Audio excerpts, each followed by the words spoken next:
donc man maa ngi tudd Dame Mbodj nekk secrétaire général bu CUSEMS authentique bokk ci coalition citoyenne le peuple tey dañu woote ñun coalition citoyenne pour waxtaan ak sénégalais yi ak sénégalaises yi ñi ne ci bitim réew ak ñi nekk fii ci réew mi ndax coow li bari na Sénégal boobaak léegi coalition bi defagul benn sortie pour wax ni mbir mi tëddee bu ñu nee coalition nag nit ñi seen xel day dem ci parparloo ñun duñu coalition politique ñun coalition citoyenne la maanaam dañoo nekk ay kuréel yu bari yu jóge ci boor bu ne am expert ci côté bu nekk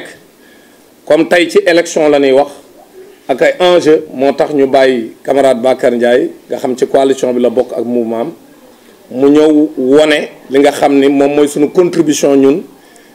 ci li nga xam ne moo mën a andi jàmm ci dëkk parce que lu ñuy xëccoo la kon nag bu ñuy xëccoo fokk lépp jaar yoon lépp leer loolu moo tax ñu andi ko mu présenté lu mucc ayib wane wan yoon lan mën a jaare bu def élection yoo xam ni kenn du ko natable lépp day jaar yoon bu ñu paree kenn du contesté bu ñu paree ci loolu tamit ñu wone élection tamit boo ciy dem da nga war a xam lan moo lal élection yi loolu moo tax ñu andi aussi beneen expert muy camarade Clédor Sène sur les ressources parce que nag di xëccoo gox-goxaan yi te xamoo gox bu ne lan mooy enjeu ba lan mooy xeetu mbell ya fa nekk ak meññeef ya fa nekk ba waral gouvernement bi doxale ni muy doxale kooku ko def jàpp naa ni dese ngaa doon mat li nga doon su ngeen gisee li xew ci Kédougou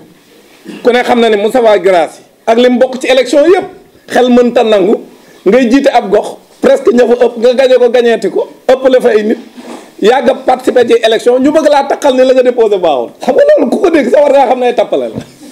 non mais tappale weesuwul loolu xam nga il faut que ñuy waxante dëgg Moustapha Guirassy mën ngaa taxal ku nekk lu nekk quand même mais taxaw naan Guirassy xamul nu ñuy déposé ay liste élection pour bëgg faa jaare pour éliminer ko xam nga loolu tappale weesu ko mais da lay won ne kon am na beneen enjeu bu ne ca ginnaaw li mu wax li ne ci ginnaaw mooy li camarade Clédor expliqué sànq déjà ba fi mu toll nii rek la fay meññe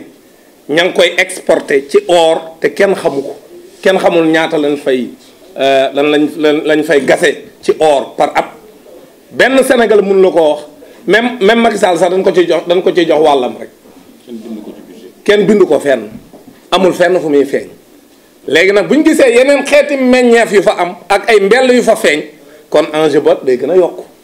loolu moo tax fi mu toll nii ñu bëgg a écarter Guirassy loolu am foofu moo am ci région yi Clédor cité yépp moo tax nguur gi bëgg na ciix juróom-ñetti région yooyu bu ko defee aakimoo alalu sénégalais yi def ci li ko neex jaay doole comme ni mu koy defee depuis mu nekk fi 2012 moom Macky Sall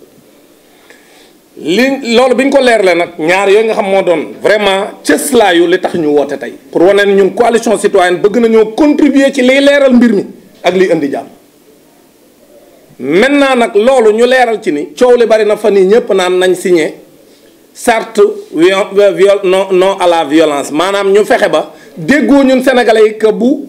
benn fitna yeewu ci Sénégal am ñu ko yëkkati ñu mën cee lim ñaari kuréel parce que CUDIS ñoom ñi nga xam ñoom lañ woo mooy ñi nga xam ñooy yenn organisation société civile yi te dinaa ci ñëwaat tuuti ci kanam ak ñi nga xam ne ñoom ñooy imam yooyu nga xam ñoo fa nekkoon may wax ni comme ni ko sunu naataangoo yi waxee sànq surtout Mansour waa ñoom xanaa dañoo toog ba ci àgg rek ne lay ni cëpp ci réew mi xanaa jaay doole bi Macky Sall nekk ñoom yëguñu ko woon Macky Sall nekk fi depuis 2012 ku bëgg a marche mu bañ jël ay policiers ki gendarme am di la duma fu mu dem comme dañ koy takkal brassard rouge ak di koy yuuxoo mu jël ay nervis yu koy dóoreel ñu bëgg a taxaw tey ñoom naan non ñëw leen ñu woote jàmm parce que jàmm mooy yoon mais jàmm day lalu ci dëgg bu fekkee ne da ngaa am ak kër yore fa ñaari soxna yi bés bu nekk ñuy xeex ñun la sa soxna si yey tooñ au lieu nga woo ko ne ko soxna si doo bàyyi tooñ yow mii yaa tooñ bu ko defee kamiy tooñ beneen soxna ba sax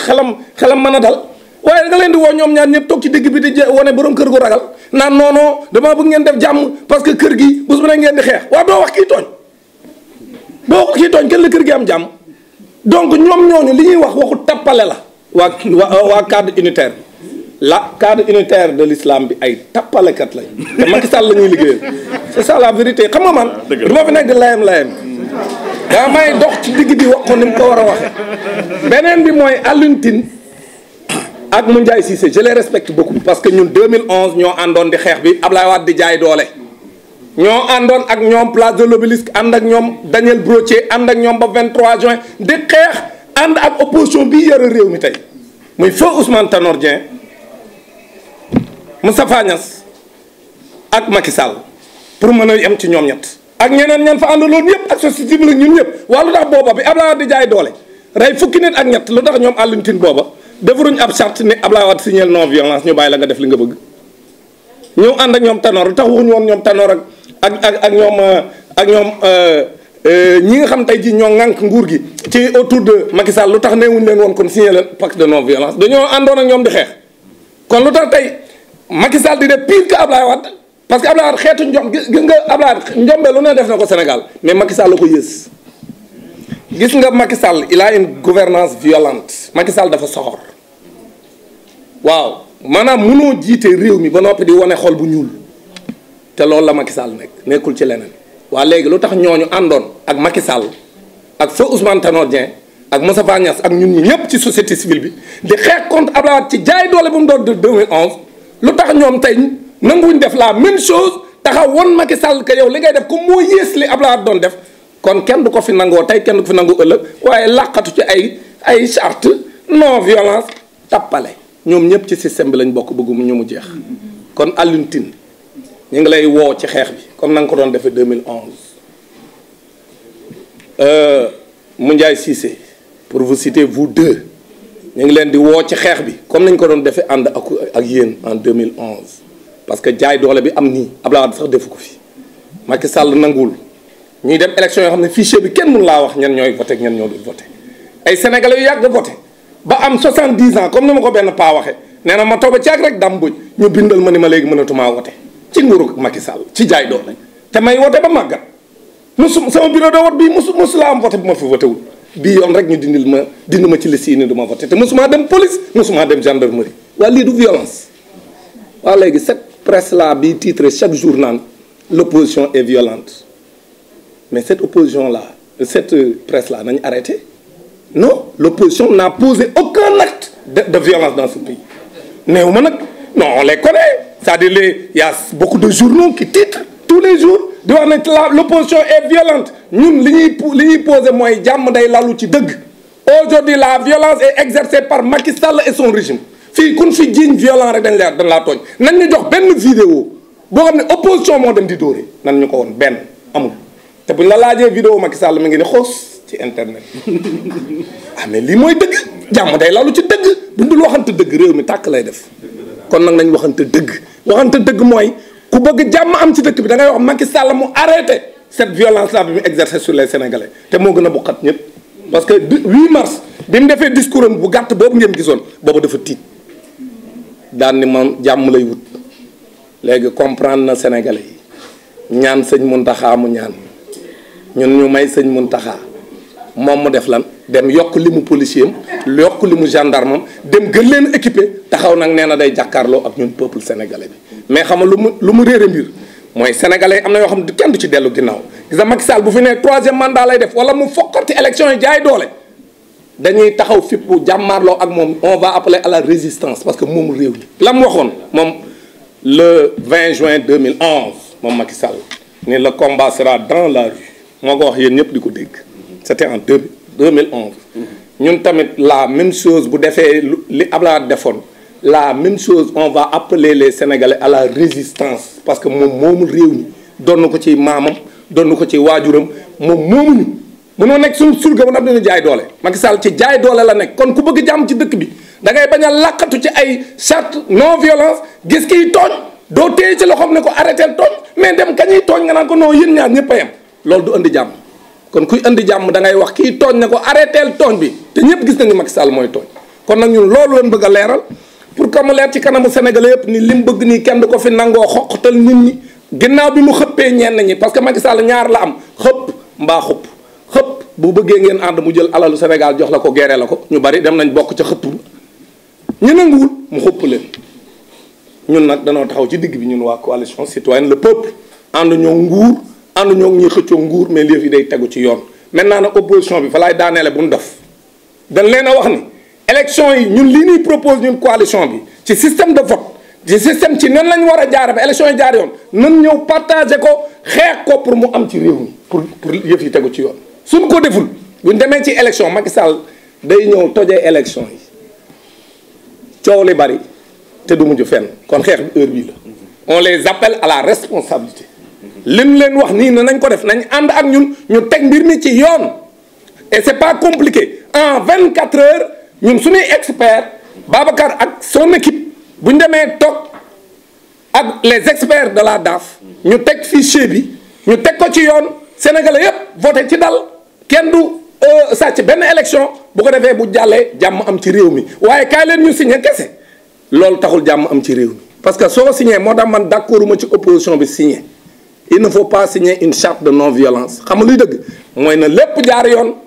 ñu teg lépp ci yoon bu ko defee bu ñu demee ca élection ya ku gagné ñëpp d'accord ni moo gagné mais bu fekkente ni dañoo teg nit muy jaay doole ñu seetaan ko ne ko continuer jaay doole mais nañ signé benn charte boo xam ne si lu mu mën a jaay doole bu kenn def dara man kooku d'accorduma ci. loolu moo tax encore une fois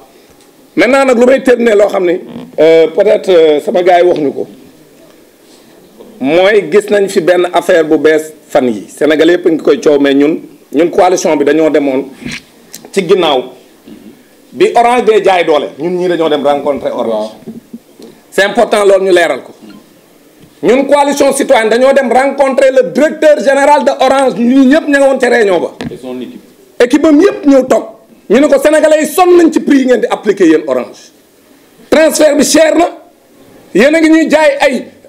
ay forfait yoo xam ni du forfait parce que suñu la forfait benn journée bi yëpp da ngaa war a woote loolu moo am France mais Sénégal lan lay jaay journée boo wootee ñetti waxtu ñun la jeexam demal jëndaat te dañ laa jaay journée forfait bi journée lañ ko tuddee wala ñu jaay la une semaine boo wootee ñaari fan ñun la jeex na wala ñu jaay la weer boo wootee une semaine ñun la jeex na loolu Sénégal rek la am amul France amul benn réew waa léegi la même chose ci sa connexion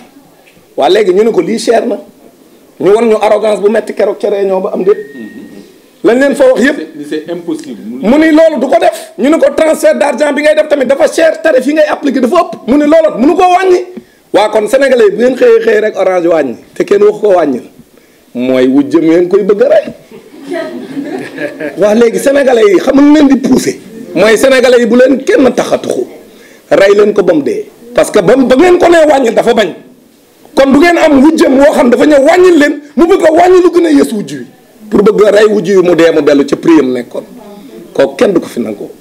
ñun suñu rôle la coalition citoyenne le peuple c'est d'éclairer le peuple mooy leeral askan wi jafe-jafe yi nga xam ne moom lay dund kon même bu wàññee ba wàcc moins de 1% bu benn sénégalais tuxu nañu rase ci wujjëm wi koy bëgg a rey parce que bañ ko nee wàññi nangu la wàññi